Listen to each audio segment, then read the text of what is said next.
반석 위에 터닫고 집을 지음 같아. 비가 오고 물나며 바람 부딪혀도 반석 위에 세운 지 무너지지 않. 잘 짓고 잘 짓세 우리 집 잘 짓세.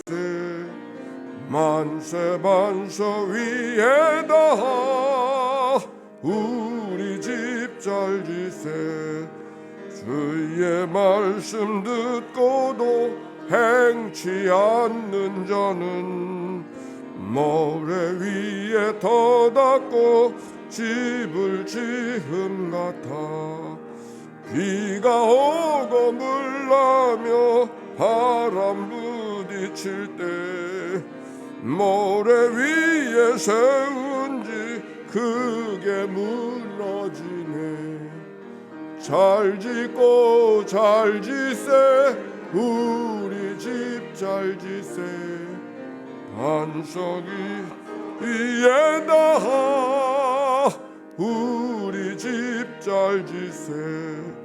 세상 모든 사람들 집을 짓는 자니 아니면 모래 위에 짓네. 우리 구주 오셔서 지은 상을 줄 때 세운 공로 따라서 영영 상벌 주리. 잘 짓고 잘 짓세 우리 집 잘 짓세. 만세 반석 위다 우리 집 짓세. 공동기도 아침의 기도로 기도 올려드립니다. 좋으신 하나님, 새로운 하루를 열어주시니 감사합니다. 입을 열어 찬양하고 기도하오니 우리의 예배를 받아주소서. 은혜의 하나님, 생명의 말씀을 허락하시니 감사합니다. 말씀을 의지하여 살게 하시고 주님을 닮아가게 하소서. 자비 하나님, 늘 동행하여 주시니 사랑과 용서의 마음으로 살게 하소서. 언제 어디서나 평화의 도구로 살게 하소서. 가정과 이웃 그리고 일터에 주님의 기쁨이 되게 하소서. 예수 그리스도여 우리에게 자비를 베푸소서. 예수님의 이름으로 기도합니다. 아멘. 오늘의 시편 127편, 시편 127편 말씀이죠. 오늘의 낭독자 심유섭. 17편. 여호와께서 집을 세우지 아니하시면 세우는 자의 수고가 헛되며 여호와께서 성을 지키지 아니하시면 파수꾼의 깨어 있음이 헛되도다. 너희가 일찍 일어나고 늦게 누우며 수고의 떡을 먹음이 헛되도다. 그러므로 여호와께서 그의 사랑하시는 자에게는 잠을 주시는도다. 보라, 자식들은 여호와의 기업이요 태의 열매는 그의 상급이로다. 젊은 자의 자식은 장세의 수중의 화살 같으니 이것이 그의 화살통에 가득한 자는 복되도다. 그들이 성문에서 그들의 원수와談판할 때에 수치를 당하지 아니하리로다. 아멘. 이는 생명의 말씀입니다. 하나님 감사합니다. 시편 127편은 솔로몬의 시다 이렇게 되어져 있어요. 다윗의 시를 봤는데 즉 130편부터 120편부터 134편까지는 성전에 올라가는 노래라 해서 순례자의 노래들, 특정한 시들이 있는데 그 가운데 다윗의 시가 몇 편이 있었죠. 근데 유일하게 또 솔로몬의 시가 성경 속에 기록이 되어져 있는 거예요. 자, 같이 1절만 읽어봅시다. 시작. 여호와께서 집을 세우지 아니하시면 세우는 자의 수고가 헛되며 여호와께서 성을 지키지 아니하시면 파수꾼의 경 깨어 있음이 헛되도다. 이 말씀을 읽어갈 때 이 말씀의 배경을 솔로몬을 기억하면 이 말씀을 좀 더 잘 이해할 수가 있겠죠. 우리가 아는 대로 솔로몬은 아주 대단한 왕이었죠. 그의 아버지였던 다윗이 대단한 왕이었는데 그보다 그의 아버지를 통해서 이루었던 치적 위에 또 다른 왕들이 되어 또 다른 역사가 만들어졌으니까 대단한 환경과 조건에서 왕이 되어졌던 사람입니다. 특별히 솔로몬은 무엇으로 특징되어진 사람이냐면은 성전을 건축한 왕이죠. 집을 지을 줄 알았던, 그래서 하나님의 성전을 짓는데 7년 동안 소요된 시간 열심히 성전을 짓어요. 그것만 짓는 것이 아니라 성전을 지은 다음에도 왕궁을 짓는데 무려 13년을 또 시간을 보냈던, 모두 성전 짓고 왕궁 짓고 20년 동안, 평생 몇 년을 삽니까? 20년 동안 왕궁을 짓는데 시간을 썼던 사람이 바로 솔로몬인 것이죠. 그는 건축에 대한 어떤 여러 가지 생각이 그의 생각 속에 있었을 거예요. 그래서 여기 성경에 있는 언어는 건축에 대한 언어를 사용해서 여호와께서 집을 세우지 아니하시면 세우는 자의 수고가 헛되다 말씀하고 있는 것이죠. 무언가 하나님이 돕지 않으시면, 하나님께서 이루지 아니하시면 되는 일이 없음을 온 삶으로 경험했던 삶의 고백입니다. 그런데 오늘 성경에 있는 이야기는 집을 세우지 아니하면 세우는 자의 수고가 헛되며 건축자의 이야기를 하고 있지만, 사실 이 얘기는 건축에 대한 이야기를 하는 것이 아니라, 여기 집이라고 하는 것은 빌딩, 어떤 건물을 짓는 것이 아니라 가문을 세워가는, 집안을 세워가는 것을 의미하고 있는 것이죠. 솔로몬이 통치하던 시절은 이스라엘 역사의 최고의 전성기를 구가하고 있었던 때였습니다. 아버지보다도 더 영토를 확정하고 또 아버지 시대에 그만큼 더 많은 나라로부터 조공을 받았을 뿐만 아니라 더욱이 솔로몬은 더 지혜롭고 더 총명했던, 그런 하나님이 듣는 마음을 가졌던 사람이 바로 솔로몬 아닙니까? 어찌 보면 외적인 모습 보면 솔로몬보다 더 성공적인, 더 역량 있는 사람이 없을 것처럼 보여지는 사람이 솔로몬이었습니다. 그러나 그의 삶은 성공적인 삶이 되어졌다, 그렇게 말할 수 없어요. 오히려 그는 남들이 하지 못하는 아주 많은 고민과 걱정과 염려가 그에게 있었던 것이죠. 그렇기 때문에 하나님이 돕지 아니하시면 세우는 자의 수고가 헛되다 말씀하고 있는 거예요. 열왕기상서 11장에 보면은 솔로몬의 후궁이 얼마나 많았는지 700명이나 된다, 그렇게 되어져 있어요. 아가서에 보면은 60명의 왕비가 있었다, 그렇게 말하고 있습니다. 그 많은 왕비들과 많은 후궁들은 다 어떤 의미가 있느냐면은, 그 솔로몬이 쥐색 잡기에 능한 사람이다, 그런 얘기를 하는 것이 아니라 이방 나라들과 더불어 외교적으로 정략적으로 결혼해서 세워진 사람들이 그 왕비들이요 후궁들이었던 것이 그 시대의 문화인 것을 생각해 보면, 솔로몬이 여러 왕비들과 함께 살아가는 삶이 그의 삶을 불행하게 만드는, 가정을 온전하게 세우지 못하는, 그 후궁들이 어떤 모습이겠어요? 하나님을 섬기는 그런 신앙인들이 아니었어요. 이방 나라에서 이방신을 섬기는 사람들이 한 집안에 들어와 살고 있으니 그 가정이 어떻게 되겠는가? 우리가 살아가는 삶에 신앙이 중요한데, 왜? 신앙은 생명처럼 붙들어야 되는 것이기 때문에 그 생명처럼 붙드는 신앙이 서로 달라. 그러면 그 집안이 어떻게 되겠는가 말이야. 솔로몬의 고민을 우리가 이해할 수 있을 것 같아요. 나라를 다스리기 위해서 여러 왕비를 둔 것까지는 용납이 된다 할지라도 한 가정과 가문을 세워가는 것은 이게 아닌 거죠. 그러니까 그의 고백 속에 여호와께서 집을 세우지 아니하시면 세우는 자의 수고가 헛될 수밖에 없음을 고백하고 있는 것이 오늘 성경에 있는 말씀이에요. 누가복음 12장에 보면은 한 어리석은 부자의 이야기가 기록이 되어져 있죠. 많은 소출을 거두고 그래서 창고 다 보관할 수 없어서 이제 내 곡식과 물건을 창고를 더 내어 짓고 그래서 모든 곡식들을 보관을 쌓아두어야 되겠다 그렇게 말하고 있었을 때 하나님께서 그 어리석은 부자에게 내 영혼을 오늘 밤에 도로 찾으리니 내 준비한 것이 다 네 것이 되겠느냐 말씀하셨던 물으셨던 이야기가 기억이 납니다. 오늘 여기 성경에 있는 말씀 여호와께서 집을 세우지 아니하시면 세우는 자의 수고가 헛되고 여호와께서 성을 지키지 아니하시면 파수꾼의 깨어 있음이 헛되도다. 하나님이 돕지 아니하시면 아무것도 아니라고 하는 것은 우리가 생각하고 우리가 계획한 모든 것들이 이룰 수 없음을 오늘 성경이 이야기해 주고 있어요. 솔로몬이 그렇게 경험하고 만 것이죠.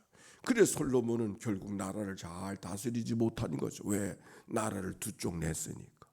그 나라를 온전한 나라를 세워간 것이 아니라 두 쪽 내버리고 말았어요.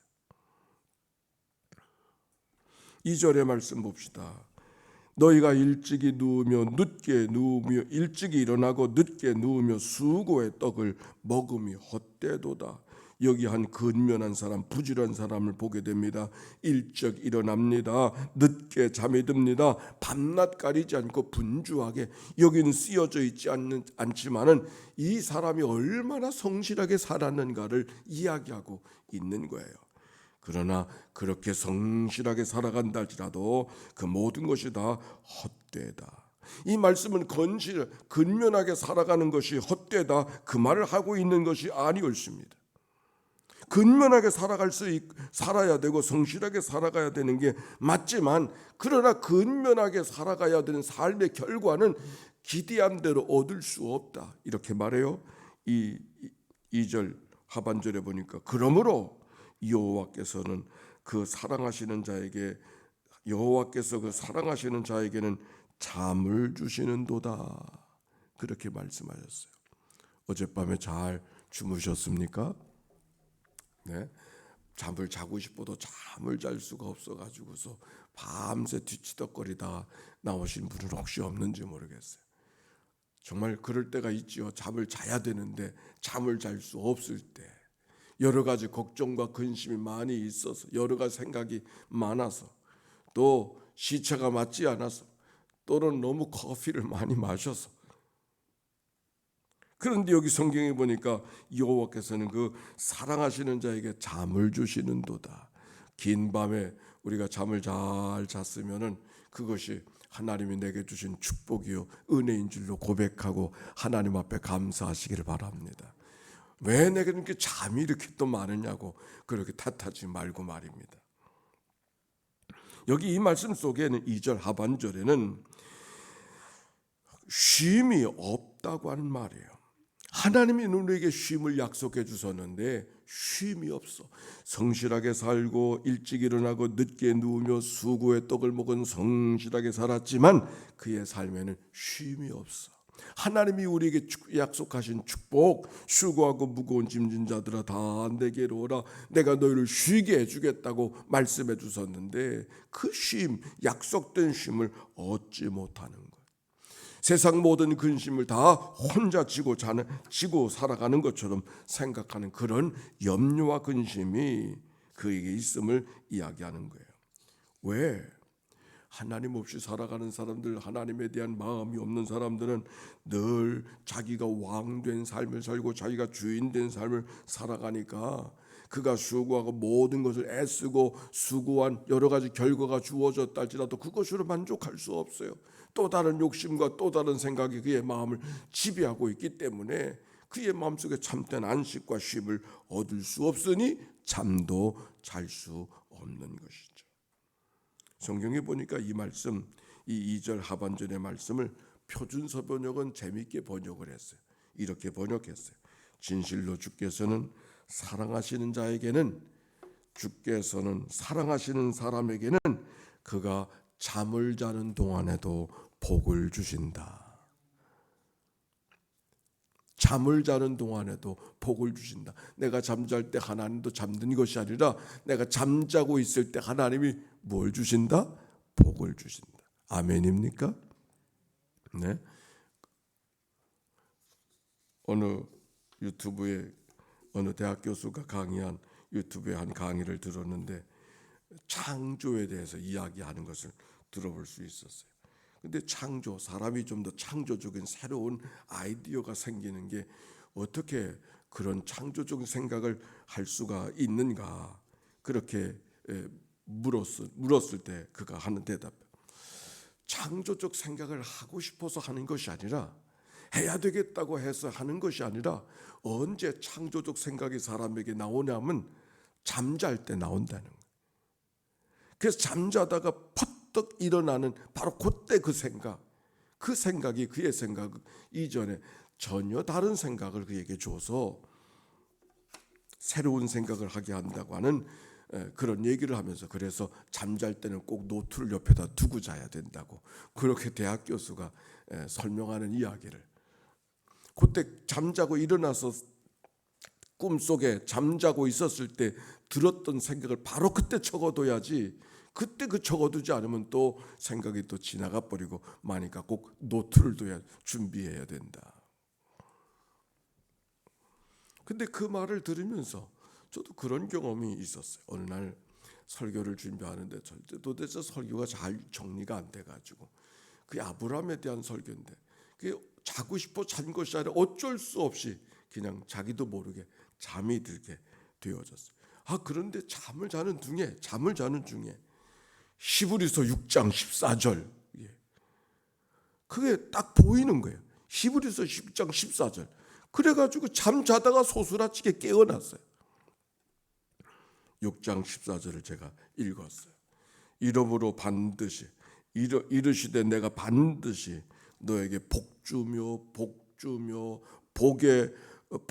복주며 너를 번성하게 하고 번성하게 하리라 하시리니 그가 이같이 오래 참아 약속을 받았느니라. 그 아브라함 얘기였어요. 난 그날을 잊을 수가 없어요.